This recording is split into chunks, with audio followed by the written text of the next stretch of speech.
A galvanometer of 25 ohm and having a full scale deflection for current of 10 milliampere is changed into voltmeter of range 100 volt by connecting a resistance R in series with the galvanometer. The resistance R in ohm is, ठीक। तो simple है, galvanometer को voltmeter कैसे बनाते हैं, तो ये मान लिया गैल्वेनोमीटर है आपका, और ये पॉइंटर है, ये स्केल होगी इसकी, और गैल्वेनोमीटर से अगर वोल्टमीटर बनाना है तो उसके सीरीज में एक हैवी रेजिस्टेंस लगाते हैं, ठीक। उसके सीरीज में एक हैवी रेजिस्टेंस लगाएंगे, और कितना वोल्टेज मेज़र करने की रेंज का बनाना डेल्टा वी, तो उसकी वैल्यू आपकी होती है आई जी मैक्सिमम करंट थ्रू गैल्वेनोमीटर है इनटू जी प्लस आर।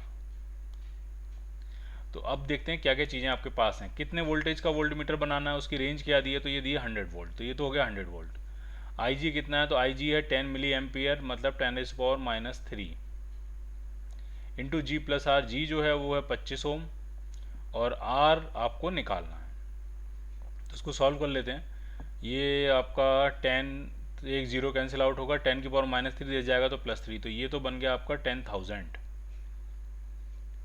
और -25 करेंगे वो आर के बराबर आएगा, तो आर जो आपका आएगा वो आएगा 9,975। So your answer is D part.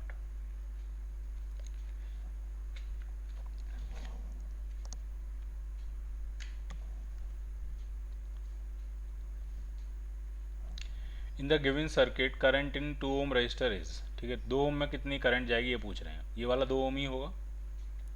तो ऊपर वाली ब्रांच में अगर आप देखोगे तो 2 ओम और 3 ओम, तो ऊपर वाली ब्रांच में नेट रेजिस्टेंस 5 ओम है, और नीचे वाली ब्रांच में देखोगे तो नीचे वाले में भी 3 ओम और 2 ओम, नीचे वाले में भी नेट रेजिस्टेंस जो है वो 5 ओम है, तो ऊपर वाले में भी 5 है, नीचे वाले में भी 5 है।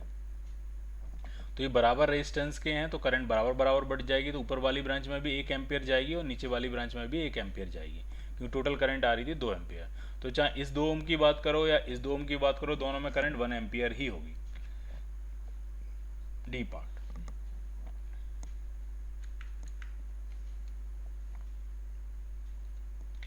An ammeter and a voltmeter are joined in series to a cell. Their readings are A and B respectively.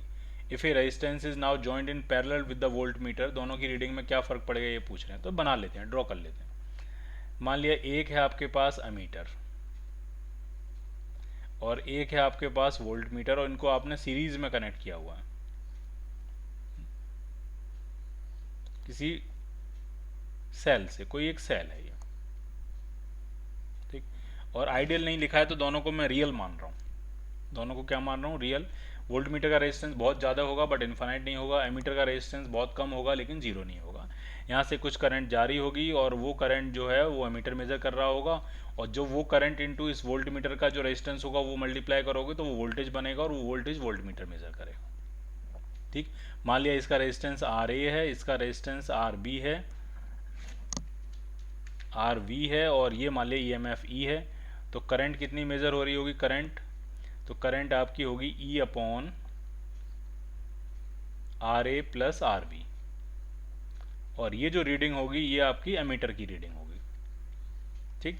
Volt meter की रीडिंग कितनी होगी, तो वोल्ट मीटर अपने अक्रॉस वोल्टेज मेजर करेगा, तो वो हो जाएगी उसमें से पास होने वाली करंट इनटू उसका रेजिस्टेंस। क्लियर। अगर हम करंट की वैल्यू डालेंगे तो यह जाएगा E upon R A plus R we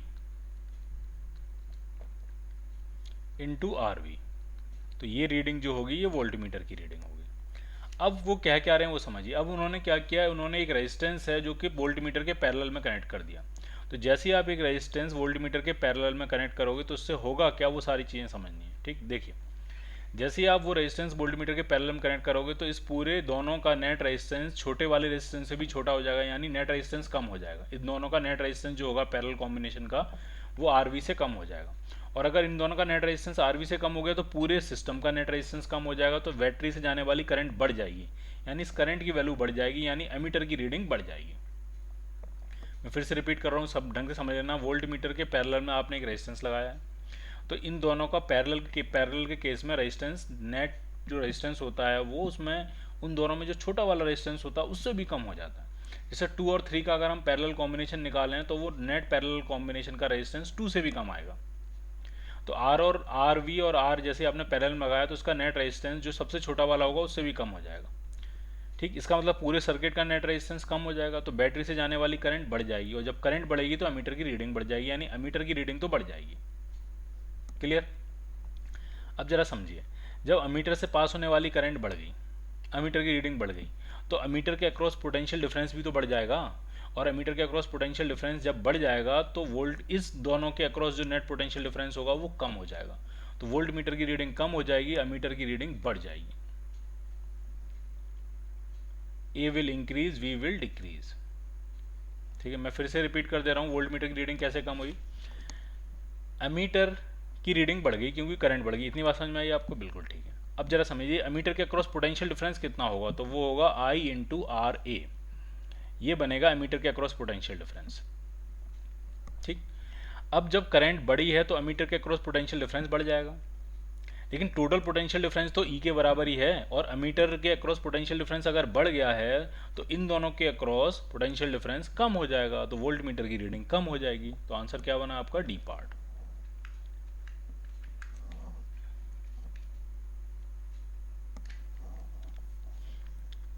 in the circuit shown in the figure the volt meter reading is, volt meter की रीडिंग पूछ रहे हैं कितनी होगी। ठीक है, तो ऐसे क्वेश्चन हम पहले भी कर चुके हैं, फिर से कर लेते हैं। हम क्या करेंगे, इन दोनों का पैरेलल कॉम्बिनेशन निकालेंगे, कितना नेट रेजिस्टेंस आ रहा है, और फिर ये रेजिस्टेंस और वो रेजिस्टेंस आपस में सीरीज में होंगे, और सीरीज में करंट सेम होती है, तो जो पोटेंशियल डिस्ट्रीब्यूट होगा वो रेजिस्टेंस के प्रोपोर्शन में डिस्ट्रीब्यूट हो जाएगा, तो इसके अबाउट निकाल लेंगे यहाँ कितना पोटेंशियल डिफरेंस आएगा, और वही वोल्ट मीटर की रीडिंग बनेगी। ठीक, तो 100 और 200 का नेट निकालते हैं, कितना आएगा, तो आ जाएगा 200 इंटू 100 अपन दोनों का सम, तो 300, तो ये 200/3 आ गया। ठीक, तो नया डायग्राम बना लेते हैं। 5 वोल्ट की बैटरी है, पहले वाले का रेजिस्टेंस 100 ओम है, और दूसरे वालों का जो टोटल रेजिस्टेंस है वो 200/3 है। ठीक, सीरीज में करंट क्या होती है? सेम, तो जो पोटेंशियल डिफरेंस है वो रेजिस्टेंस के प्रोपोर्शन में बढ़ जाएगा, तो रेजिस्टेंस का जो रेशियो आ रहा है आपस में वो आ रहा है 100:200/3। 100 से मल्टीप्लाई, 100 से डिवाइड कर लेते हैं तो 1:2/3, 3 से मल्टीप्लाई करेंगे तो ये रेशियो 3:2 आ गया, और हमें इसके अक्रॉस बताना पोटेंशियल डिफरेंस कितना होगा, तो वो हो जाएगा 2/2 + 3 5, और total into total potential difference, तो टोटल पोटेंशियल डिफरेंस है 5 वोल्ट। 5 वोल्ट को हमें 3:2 रेशियो में बांटना है, तो एक के अबाउट 3 वोल्ट हो जाएगा, एक के अबाउट 2 वोल्ट हो जाएगा, टोटल 5 वोल्ट है ही, वो आ भी गया। 5 से 5 कैंसिल आउट होकर कितना हो जाएगा, ये 2 वोल्ट। तो वोल्ट मीटर की रीडिंग जो आएगी वो आपकी आएगी 2 वोल्ट, ए पार्ट।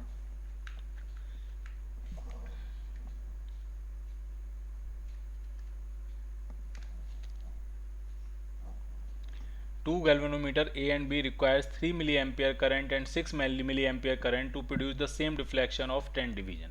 तो ये पूछ रहे हैं कौन ज़्यादा सेंसिटिव है। ठीक, तो सेंसिटिविटी जो होती है वो होती है डिफ्लेक्शन पर यूनिट करंट। पहले वाले केस में डिफ्लेक्शन पर यूनिट करंट जो आएगा वो 10/3 आ जाएगा, 10 डिफ्लेक्शन या 10 डिवीजन पर 3 मिली एम्पियर करंट, पहले की करंट सेंसिटिविटी ये आ जाएगी। और दूसरे की जो करंट सेंसिटिविटी होगी, हमें कंपेयर ही करना है इसलिए मैंने मिली एम्पियर को नहीं चेंज किया, मिली एम्पियर ही रहने दिया, और दूसरे में की जो सेंसिटिविटी होगी वो आ जाएगी 10/6। तो किसकी सेंसिटिविटी ज़्यादा है? ऑब्वियसली पहले वाले गैल्वेनोमीटर की सेंसिटिविटी ज़्यादा है। क्यों? क्योंकि उसको वैल्यू भी पता लग रही है, वैसे तो 10/3 बड़ा होता है, 10/6 छोटा होता है, लेकिन वैसे भी आप समझ सकते हो कि सिर्फ 3 मिली एम्पियर से 10 डिवीजन तक डिफ्लेक्शन हो गया, और उसमें 10 डिवीजन तक के लिए 6 मिली एम्पियर करंट फ्लो करानी पड़ी। तो कौन ज़्यादा सेंसिटिव हुआ? सेंसिटिव वो होता है जो कम करंट से ज़्यादा डिफ्लेक्शन दे देता है। थोड़ी सी करंट फ्लो करी, बहुत ज़्यादा डिफ्लेक्शन हो गया, वो बहुत हाईली सेंसिटिव हुआ। तो सबसे ज़्यादा सेंसिटिव कौन होगा? ए। In a potentiometer experiment, two cells of EMF E1 and E2 are used in series, and a balancing length is found to be 58 cm of the wire. If polarity of E2 is reversed, then the balancing length becomes 29 cm। ठीक, तो जब दोनों same polarity में लगे हैं तो net EMF जो आएगा वो E1 + E2 आएगा, और वो E1 + E2 किसके प्रोपोर्शनल होगा, कितनी लेंथ के प्रोपोर्शनल है, तो वो है 58 सेंटीमीटर के प्रोपोर्शनल। फिर जब हमने E2 की पोलरिटी पलट दी तो अब जो नेट EMF आएगा वो E1 - E2 आएगा, और अब जो बैलेंसिंग लेंथ है वो 29 सेंटीमीटर है, तो ये किसके प्रोपोर्शनल हो जाएगा, 29 सेंटीमीटर की। और आपको E1 और E2 का रेशियो निकालना है, तो दोनों को डिवाइड कर लेते हैं। जैसे ही आप दोनों को डिवाइड करोगे प्रोपोर्शनलिटी कांस्टेंट कैंसिल आउट हो जाएगा, वो इक्वलिटी में कन्वर्ट हो जाएगा। ठीक है, इस 29 से कैंसिल करेंगे ये 2 टाइम्स, क्रॉस मल्टीप्लाई कर लेते हैं, तो ये आपका E1 प्लस E2 जो आ रहा है वो आपका आ रहा है 2 times E1 minus 2 times E2। तो इधर आ जाएगा सिर्फ E1 और इधर आपका आएगा 3E2 और आपको निकालना है E1 अपॉन E2 का रेशियो। तो E1 अपॉन E2 का रेशियो आ रहा है 3:1। C part. An ammeter A and a volt meter V and a resistance R are connected as shown in a figure. इस तरह की सिचुएशन, ये है एमीटर, ये है वोल्ट मीटर, ये है रेजिस्टेंस R। वोल्ट मीटर की रीडिंग कह रहे हैं 1.6 वोल्ट है और अमीटर की कह रहे हैं 0.4 वोल्ट है। तो R के बारे में पूछ रहे हैं, R क्या होगा। ठीक, वोल्ट मीटर की रीडिंग कितनी है, तो ये है 1.6 वोल्ट और एमीटर की रीडिंग कितनी है, तो एमीटर की रीडिंग है आपकी 0.4 एम्पियर और ये पूछ रहे हैं कि R की वैल्यू क्या होगी। तो ज़रा समझना, अगर वोल्ट मीटर और एमीटर आइडियल होते, आइडियल, तो R की एक सर्टेन वैल्यू आती, 3 ओम, 4 ओम, 5 ओम, 10 ओम। तो आंसर इस तरह से नहीं होते जैसे इसमें लिखा है इक्वल टू 4, एक ही है इक्वल टू 4, बाकी जो है वो कह रहा है greater than 4, less than 4, between 3 and 4। तो between 3 and 4, greater than, less than, तो इस तरह की सिचुएशन है। तो हमें जो एमीटर और वोल्ट मीटर मानने हैं वो रियल मानने हैं। ठीक है, कैसे पता लग रहा है वो आपको समझ में आ रहा है। पहली बात तो क्वेश्चन में आइडियल दिया नहीं है, ठीक है, ऐसा कहा नहीं है, चलो उसको भी हम एक बार के लिए निगलेक्ट कर सकते हैं। दूसरी बात यह है कि जो ऑप्शंस हैं वो इस तरह से डिजाइंड हैं, जैसे कह रहे हैं 4 से ज़्यादा है, 4 से कम, 3 और 4 के बीच में, इस तरह से ऑप्शंस हैं। सिर्फ एक ही ऑप्शन लिखा है इक्वल टू 4, ठीक है, बाकी सारे ऑप्शन इस तरह से। तो हम जो आंसर देंगे वो उसी हिसाब से देंगे, इनको रियल मान के। क्लियर? ठीक, तो कुछ चीज़ें इसमें क्लियर होंगी। अगर ये आइडियल नहीं है, रियल है, फिर भी कुछ चीज़ें क्लियर होंगी। पहली बात, वोल्ट मीटर अगर कह रहा है 1.6 वोल्ट, तो वोल्ट मीटर के अक्रॉस पोटेंशियल डिफरेंस 1.6 वोल्ट होगा और पैरेलल में पोटेंशियल सेम होता है, चाहे रियल सिचुएशन हो या आइडियल सिचुएशन हो। तो इस रेजिस्टेंस के अक्रॉस पोटेंशियल 1.6 वोल्ट ही होगा। ठीक है, तो एक बात पक्की हो गई कि जो पोटेंशियल डिफरेंस है रेजिस्टेंस के अक्रॉस वो आपका 1.6 वोल्ट ही होगा। एक बात क्लियर। दूसरी बात, अगर ये एमीटर कह रहा है 0.4 एम्पियर, तो यहां से जाने वाली करंट 0.4 एम्पियर ही होगी, इसमें कोई डाउट नहीं है। लेकिन ये जो 0.4 एम्पियर करंट आगे बढ़ेगी, सिंस वोल्ट मीटर आइडियल नहीं है, इसका रेजिस्टेंस इनफाइनाइट नहीं है, तो इस 0.4 एम्पियर का थोड़ा सा हिस्सा इस वोल्ट मीटर से पास करेगा, यानी इस रेजिस्टेंस से जाने वाली करंट 0.4 एम्पियर से कम होगी। यानी इस वोल्ट मीटर से जो पास होने वाली करंट की वैल्यू है ये लेस देन होगी 0.4 एम्पियर। तो इसका रेजिस्टेंस कितना आएगा, तो ओम्स लॉ अगर हम लगाएं V equal to I R, तो R यहां से जो बनेगा वो आपका आ जाएगा delta V upon I. Delta V तो एग्जैक्ट फिक्स है कि भाई 1.6 वोल्ट ही होगा, लेकिन जो करंट है वो 0.4 एम्पियर नहीं है, 0.4 एम्पियर से कम है। तो अगर मैं 0.4 से मुझे कम डालना चाहिए, अगर मैं 0.4 डालूंगा तो आंसर 4 ओम आएगा, और मैं अगर 0.4 से कम डालूंगा तो 4 ओम से ज़्यादा आंसर आएगा। इसका मतलब इसका आंसर बनेगा बी पार्ट, ग्रेटर देन 4 ओम। क्लियर? अगर ये सिचुएशन आइडियल होती तो एग्जैक्ट आंसर आता 4 ओम, तब आंसर ए पार्ट बनता, लेकिन ग्रेटर देन 4 ओम है तो ये ज़्यादा बेहतर आंसर है। तो आंसर क्या बनेगा आपका, B part.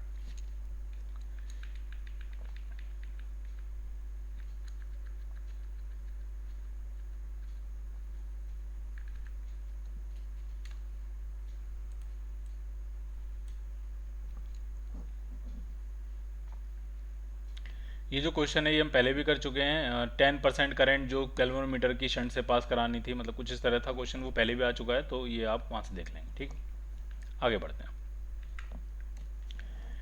A micro ammeter has a resistance of 100 ohm. एक माइक्रो एमीटर है, उसका रेजिस्टेंस है 100 ओम, और फुल स्केल डिफ्लेक्शन में जो रेंज है, जो करंट है फुल स्केल डिफ्लेक्शन की, वो 50 माइक्रो एम्पियर है। अब उसको हमें वोल्ट मीटर की तरह यूज़ करना है ऑफ ए हायर रेंज। तो हम क्या करेंगे, उसमें एक रेजिस्टेंस ऐड करेंगे। वोल्ट मीटर बनाने के लिए रेजिस्टेंस हमेशा सीरीज में ऐड करते हैं, और हायर रेंज का एमीटर बनाने के लिए रेजिस्टेंस शंट की तरह पैरेलल में यूज़ किया जाता है। तो करेक्ट स्टेटमेंट पूछ रहे हैं इसमें। ठीक है, तो क्या क्या चीज़ें हैं आपके पास, एक माइक्रो एमीटर है, मैं इसको गैल्वेनोमीटर मान लेता हूँ। इससे पास होने वाली जो मैक्सिमम करंट है उसकी वैल्यू IG लिख देता हूँ। वो कितनी है, वो है 50 माइक्रो एम्पियर, यानी 10⁻⁻⁶ एम्पियर। इसका अपना रेजिस्टेंस जो है वो कितना है, वो है 100 ओम, और इसको वोल्ट मीटर बनाना है तो इसके सीरीज में हम एक बड़ा सा रेजिस्टेंस लगाएंगे, और इक्वेशन जो बनती है वो ये बनती है डेल्टा V, जितनी रेंज का आप वोल्ट मीटर बनाना चाहते हो, delta V is equal to IG into G plus R। ठीक, अब हम चेक कर लेते हैं, जैसे पहले वाले कह रहे हैं कि हमें 50 वोल्ट रेंज का बनाना है, तो ज़रा चेक कर लेते हैं कि कितना सीरीज में लगाना पड़ेगा। तो डेल्टा वी हो गया 50 वोल्ट, आई जी कितना है, तो आई जी है 50 into 10⁻⁻⁶ into G plus R, G है आपका 100, आर आपको फाइंड करना है। ठीक, तो ये 50 से 50 कैंसिल आउट हो जाएगा, 10⁻⁶ इधर जाएगा तो इधर 10⁻⁶ हो जाएगा, ये 10⁻⁻�6 इधर आके +6 हो जाएगा, और इसमें से 100 माइनस करोगे तब भी कोई ज़्यादा फर्क नहीं पड़ेगा। ठीक है, 10⁻⁶ जैसी वैल्यू रहेगी, 1 मिलियन में से आप 100 माइनस करोगे तो क्या फ़र्क पड़ेगा। ठीक है, ठीक है, फिर भी आप कहोगे तो 9 कुछ ऐसे आ जाएगा। ठीक है, लेकिन बहुत बड़ा आंसर आएगा, 10 किलो ओम नहीं आएगा। अगर इसमें से आप 100 माइनस भी करोगे तो ये जो आर आपका आएगा, तो 2 तो 0 दिख रहे हैं मुझे, और उसके बाद फिर सारे 9 दिख रहे हैं, 1 2 3 4 9 दिख रहे हैं। ठीक है, तो ये हो गया 9,99,900 ओम। ऐसा तो कोई आंसर नहीं है। ठीक है, तो ये तो आंसर बना नहीं। ठीक है, पहला आंसर आपका नहीं है। दूसरा वाले चेक करते हैं, अगर 10 वोल्ट रेंज का बनाना हो तो डेल्टा वी की जगह क्या डालेंगे हम, 10। जरा उसको भी सॉल्व करते हैं। डेल्टा वी अगर 10 वोल्ट डालेंगे, आई जी कितना है, तो वो है 50 into 10⁻⁻⁶ into G plus R, G जो है वो आपका है 100, और आर आपको निकालना है। तो ये 0 से ये 0 कैंसिल आउट हो गया, इसको इधर लाएंगे तो ये जाएगा 10⁻⁶। 10⁻⁶ को आप दे सकते हो 100 kilo ohm, 1000 kilo ohm upon 5 से डिवाइड करेंगे तो ये आ जाएगा 200 किलो ओम, लेकिन माइनस 100 ओम भी करना पड़ेगा, तो वो आर आएगा। तो जो आर है वो 200 किलो ओम माइनस 100 ओम है। ठीक है, लगभग 200 किलो ओम के आसपास ही आएगा। ठीक है, तो ऐसे तो ये आंसर मुझे ठीक दिख रहा है, लेकिन सिचुएशन ये है कि इसमें एक आंसर नन ऑफ दीज भी है। अगर ये नन ऑफ दीज नहीं होता तो मैंने बी पार्ट आंसर मार दिया होता। ठीक है, तो फिर अगर नन ऑफ दीज है तो फिर हम एग्जैक्ट बात करेंगे तो इसका आंसर बी पार्ट भी फिर नहीं होगा, ए भी नहीं है और बी भी नहीं होगा। अब जरा देखते हैं सी पार्ट आंसर। इसमें हमें क्या करना है, एमीटर से एमीटर ही बनाना है, लेकिन 10 मिली एम्पियर करंट का एमीटर बनाना है, तो रेजिस्टेंस जो है ऑब्वियसली पैरेलल में कनेक्ट होगा। जरा उसको देख लेते हैं बना के। तो एक दूसरा डायग्राम बनाएंगे, ये है आपका गैल्वेनोमीटर, सारी वैल्यूज आपको पता है, उसके पैरेलल में आपने क्या लगाया, शंट। ठीक, गैल्वेनोमीटर जो करंट फ्लो करा रहा है वो 50 माइक्रो एम्पियर है, तो अगर इसको मिली एम्पियर में अगर हम कन्वर्ट करें तो ये आपकी आ जाएगी 0.05 मिली एम्पियर। अब आप जो एमीटर बनाना चाह रहे हो वो 10 मिली एम्पियर का बनाना चाह रहे हो, 10 मिली एम्पियर का, तो 10 मिली एम्पियर में से इसमें कितनी जाने वाली है, तो इसमें जाने वाली है 0.05 मिली एम्पियर, और इसमें कितनी जाएगी फिर, तो इसमें जाएगी 9.95 मिली एम्पियर। गैल्वेनोमीटर का अपना रेजिस्टेंस है 100 ओम, और इसका रेजिस्टेंस एस हमें फाइंड करना है, और पैरेलल में पोटेंशियल सेम होता है तो पोटेंशियल सेम कर देते हैं। ठीक है, तो ऊपर पोटेंशियल कितना आ जाएगा, तो करंट है 0.05 मिली एम्पियर में रहने देते हैं क्योंकि नीचे भी मिली एम्पियर है, इंटू रेजिस्टेंस हो गया 100 ओम, इज इक्वल टू नीचे करंट कितनी है 9.95 मिली एम्पियर इंटू शंट के बारे में आपको पता लगाना है एस। तो ये पॉइंट से पॉइंट कैंसिल आउट, तो ऊपर हो गया ये जो शंट की वैल्यू आ रही है, तो यहाँ पे तो हो गया ये 500, और डिवाइड करना पड़ रहा है 995 से, तो ये अप्रॉक्सीमेट हाफ आ जाएगा, यानी 0.5 ओम आएगा, 1 ओम नहीं आएगा। ठीक है, 995 को अगर आप 1000 मान लोगे तो ये हाफ आ जाएगा, तो ये आपका 0.5 ओम के आसपास आएगा, 1 ओम नहीं आएगा। तो ये सी पार्ट भी सही नहीं है, ना ए सही था, ना बी सही था, ना सी सही था, तो आंसर क्या बनेगा आपका, डी पार्ट। तो इसका आंसर बनेगा डी पार्ट। ठीक, अगर डी नहीं होता तो हमने कौन सा आंसर मार दिया होता, तब हमने बी पार्ट आंसर मार दिया होता, क्योंकि आप बी पार्ट का जो आंसर है वो बहुत ही क्लोज था। क्लियर।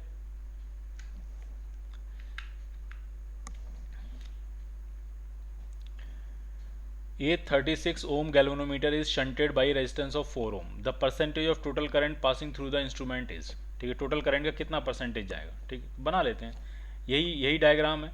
गैल्वेनोमीटर का रेजिस्टेंस है 36 ओम, और ये जो शंट लगाया है उसका रेजिस्टेंस है 4 ओम, और टोटल ये इस करंट को मान ले रहा हूँ मैं आई नॉट। तो ये पूछा जा रहा है कि टोटल करंट का कितना हिस्सा जो है वो गैल्वेनोमीटर से पास करेगा। तो पैरेलल में पोटेंशियल सेम होता है, तो करंट रेजिस्टेंस के इन्वर्सली प्रोपोर्शनल होगी। रेजिस्टेंस का रेशियो 36:4 मतलब 9:1 है, तो करंट का रेशियो आएगा 1:9। तो टोटल करंट का एक हिस्सा जाएगा इंस्ट्रूमेंट में से, गैल्वेनोमीटर में से, तो 9 हिस्से जाएंगे शंट में से। तो टोटल करंट का कितना कितना रेशियो हुआ, तो वो आया आपका 1/10 पार्ट तो जाएगा, 1/10 ऑफ आई नॉट तो जाएगा इंस्ट्रूमेंट में से, और 9/10 ऑफ आई नॉट जो जाएगा वो आपका जाएगा शंट में से। यानी टोटल करंट का 10% हिस्सा जा रहा है इंस्ट्रूमेंट में से और 90% हिस्सा जाएगा शंट में से। So your answer is B part.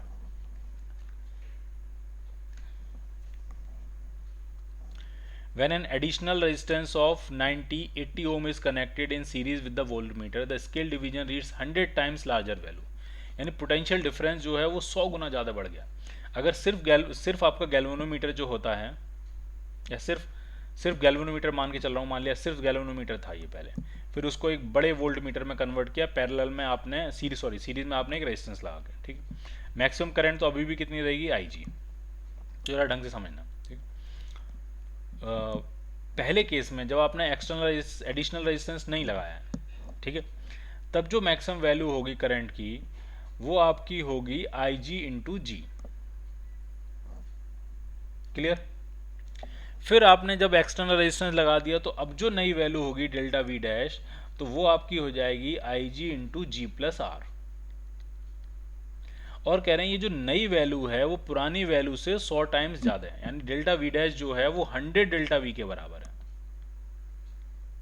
तो आपसे पूछ रहे हैं कि वोल्ट मीटर का रेजिस्टेंस बता दो। वोल्ट मीटर को मैंने क्या मान लिया, गैल्वेनोमीटर मान लिया, ठीक है। अगर हम एकदम वोल्ट मीटर मान के करें तो देखिए कैसे करते हैं इसको, समझिए। मान लिया पहला एक वोल्ट मीटर था, तो वोल्ट मीटर में अंदर क्या होगा, गैल्वेनोमीटर भी लगा होगा और एक उसके साथ एक सीरीज में एक रेजिस्टेंस भी लगा होगा, इसका नाम मैंने रख रहा हूँ R0। और वोल्ट मीटर की जो रीडिंग होती है डेल्टा वी, वो आपकी होगी IG into G plus R0। Clear.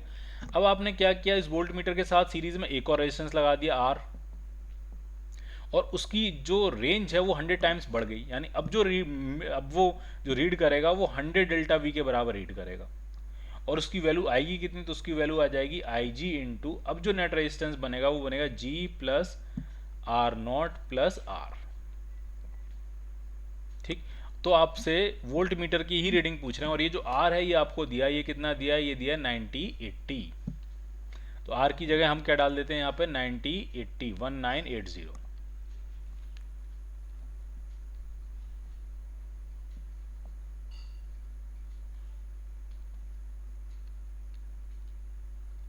और आपको G प्लस आर नोट की कंबाइंड वैल्यू निकालनी है, तो हम क्या करेंगे, डिवाइड कर देंगे सेकंड अपॉन फर्स्ट। तो इधर तो आ जाएगा 100, और इधर कितना आ जाएगा, इधर आ जाएगा G plus R0 plus 90-80 upon G plus R0। Clear. अब G प्लस R0 से अगर हम दोनों इसको इधर ले आते हैं तो ये 100 G प्लस R0 और ये G प्लस R0, और फिर इसको लाके माइनस करेंगे तो इधर आपका आ जाएगा 99 टाइम्स G प्लस R0, और इधर आपका आ गया 90-80, और आप 99 से डिवाइड करोगे तो 20 टाइम्स कैंसिल आउट हो जाएगा। तो उस वोल्ट मीटर का जो रेजिस्टेंस होगा वो 20 ओम होगा। B part. क्लियर।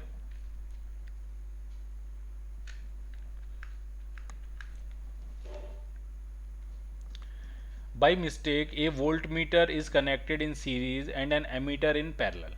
ठीक, गलती से हमने वोल्ट मीटर को सीरीज में कनेक्ट कर दिया और एमीटर को पैरेलल में कनेक्ट कर दिया, तो सर्किट में क्या डैमेज होगा, क्या डैमेज नहीं होगा। ठीक है, तो ये बहुत ही एनालिटिकल क्वेश्चन है, इसको बहुत ही ढंग से समझना है क्योंकि इसका कोई एग्जैक्ट आंसर नहीं है। ठीक है, इसकी कई सारी सिचुएशंस क्रिएट होंगी और उसमें बहुत कुछ हो सकता है। ठीक है, वोल्ट मीटर को हमने सीरीज में कनेक्ट किया और एमीटर को हमने पैरेलल में कनेक्ट किया, तो हम देखेंगे क्या हो सकता है। देखिए अब यहाँ अलग से समझेंगे इसको, मैं सारी चीज़ें आपको डिस्कस करके समझाऊंगा। वोल्ट मीटर को हमने कर दिया सीरीज में कनेक्ट, तो ये तो रहा आपका वोल्ट मीटर, और कोई रेजिस्टेंस है R, और उसके साथ पैरेलल में हमने क्या कनेक्ट कर दिया, एमीटर। ये पूरा सिस्टम है, और यहाँ ये कोई बैटरी कनेक्टेड है, कोई EMF की बैटरी है। ठीक, तो जरा समझना है सिचुएशन होगी क्या इसमें। एमीटर इस रेजिस्टेंस के साथ सीरीज में कनेक्ट है, तो इनका नेट रेजिस्टेंस बहुत कम हो जाएगा। पैरेलल में नेट रेजिस्टेंस जो होता है वो सबसे छोटे वाले से भी छोटा होता है, तो नेट रेजिस्टेंस इनका बहुत कम हो जाएगा। बट वोल्ट मीटर का रेजिस्टेंस बहुत ज़्यादा है, तो इस पूरे सिस्टम का रेजिस्टेंस वोल्ट मीटर के रेजिस्टेंस में इसका कुछ तो ऐड करोगे तो इसका काफ़ी ज़्यादा रेजिस्टेंस आएगा।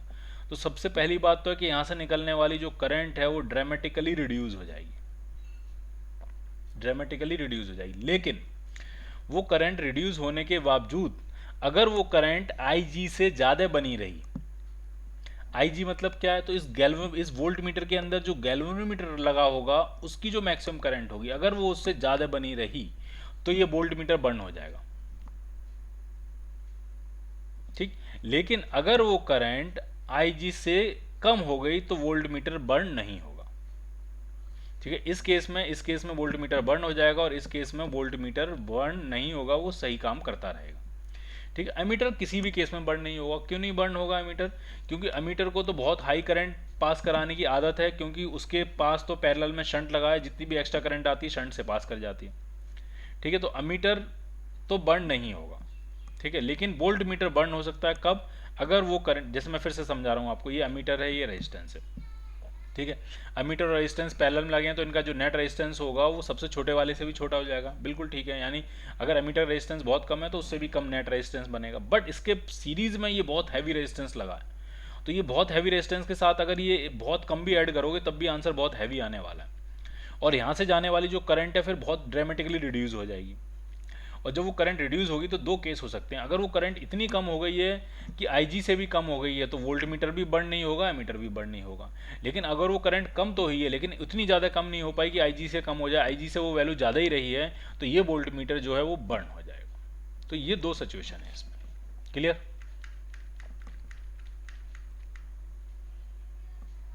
तो आंसर क्या बनेगा?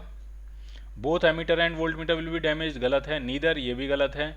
अगर डैमेज होना होगा तो सिर्फ और सिर्फ कौन सा डैमेज होगा? अगर होना होगा तो कौन सा डैमेज होगा आपका? Only the volt meter may be damaged, हो सकता है, जरूरी नहीं हो जाए।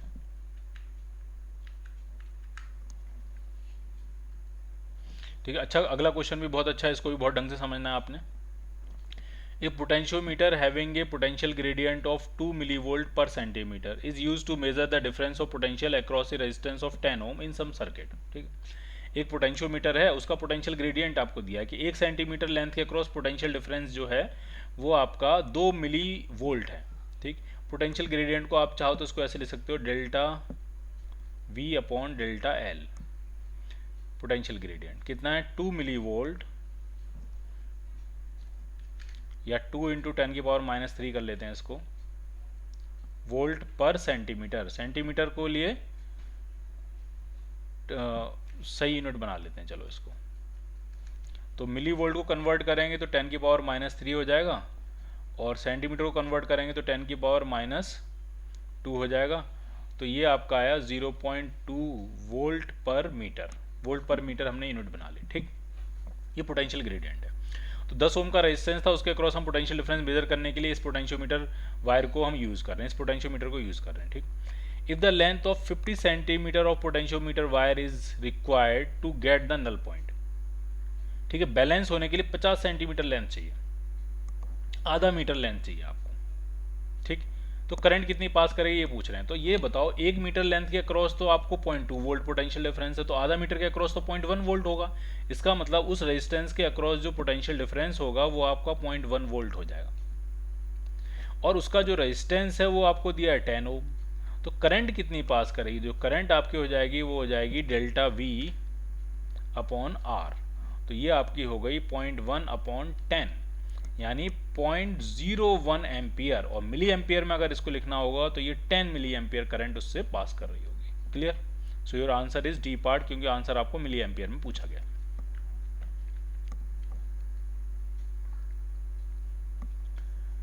इन the circuit shown here the reading of the ammeter and voltmeter are. ये सिचुएशन है, इसमें एमीटर और वोल्टमीटर की आपसे रीडिंग पूछी गई है, ठीक।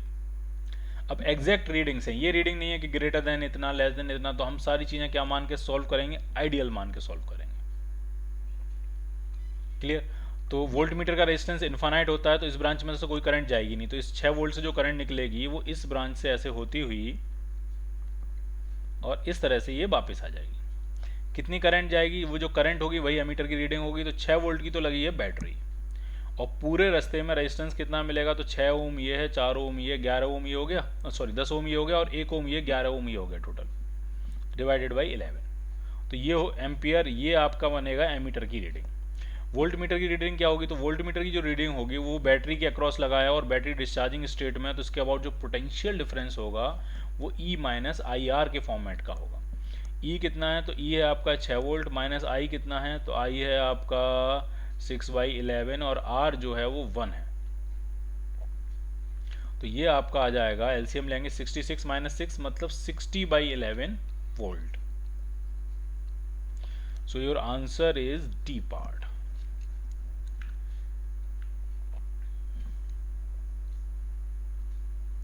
For a cell of EMF 2 volt, a balance is obtained for 50 centimetre of the potentiometer wire। 2 volt का सेल है और बैलेंस पॉइंट मिला 50 सेंटीमीटर पे। फिर सेल को हमने शंट कर दिया 2 ओम रेजिस्टेंस से, तो बैलेंस पॉइंट मिला 40 सेंटीमीटर वायर पे। इंटरनल रेजिस्टेंस पूछ रहे हैं सेल का कितना होगा, तो इंटरनल रेजिस्टेंस जो सेल का होगा वो सिंपल फॉर्मूला है, small r is equal to होता है capital R into L1 upon L2 minus 1। L1 वो बैलेंसिंग लेंथ होती है जो डायरेक्ट सेल को जब हम डायरेक्ट लगाते हैं ईएमएफ मेजर करने के लिए, तो जो बैलेंसिंग लेंथ होती है वो L1 होती है। फिर जब हम शेल को शंट कर देते हैं किसी एक्सटर्नल रेजिस्टेंस से, तब जो बैलेंसिंग लेंथ आती है वो L2 आती है। दोनों ही आपको दिए, डायरेक्ट वाले में 50 है और शंट करने के बाद 40 है। सारी वैल्यू दी हैं, सॉल्व कर लेते हैं। आर जो है वो 2 ओम से शंट किया आपने, पहले वाले केस में 50, दूसरे वाले केस में 40, तो ये आपका हो गया 5/4, 1.25 माइनस 1.25, 2 से मल्टीप्लाई करेंगे तो ये 0.5 ओम इंटरनल रेजिस्टेंस आपको मिल जाएगा। So your answer is B part. A B is a potentiometer wire of length 100 centimetre, 100 centimetre का वायर है और उसका अपना रेजिस्टेंस जो है 10 ओम दिया हुआ है और हमने 2 वोल्ट की बैटरी लगाई है और ये 40 ओम का रेजिस्टेंस, ये 40 ओम है और ये 10 ओम है, ठीक। और एक अननोन बैटरी है ईएमएफ की, वो 40 सेंटीमीटर पे बैलेंस हो रही है, उसका ईएमएफ हमें निकालना बहुत ही सिंपल है। सबसे पहले तो हम निकालेंगे करंट कितनी फ्लो करेगी ऊपर वाले वायर में, ऐसे करंट आएगी इस तरह से, तो करंट की जो वैल्यू होगी वो होगी 2 वोल्ट की तो है आपकी बैटरी, और नीचे वाले वायर का 10 ओम रेजिस्टेंस है और ये जो है वो 40 ओम रेजिस्टेंस है, तो 50 ओम टोटल रेजिस्टेंस हो गया। क्लियर, तो 2/50 एम्पियर करंट फ्लो करेगी। अब इस 40 सेंटीमीटर का रेजिस्टेंस कितना होगा, क्योंकि इसका करंट आपको पता है, रेजिस्टेंस पता है, तो रेजिस्टेंस इनटू करंट मल्टीप्लाई करके पोटेंशियल डिफरेंस हो जाएगा, वही पोटेंशियल डिफरेंस इस बैटरी का होगा। तो 100 सेंटीमीटर का है 10 ओम, तो 40 सेंटीमीटर का होगा 4 ओम, और करंट आपको पता है, तो जो पोटेंशियल डिफरेंस आने वाला है जो कि ईएमएफ ई के बराबर होगा वो आई आर के बराबर होगा। आई है आपका 2/50 और आर है आपके पास 4 ओम, तो ये आ जाएगा 8/50, तो ये आ गया 16/100, that means 0.16 volt, D part.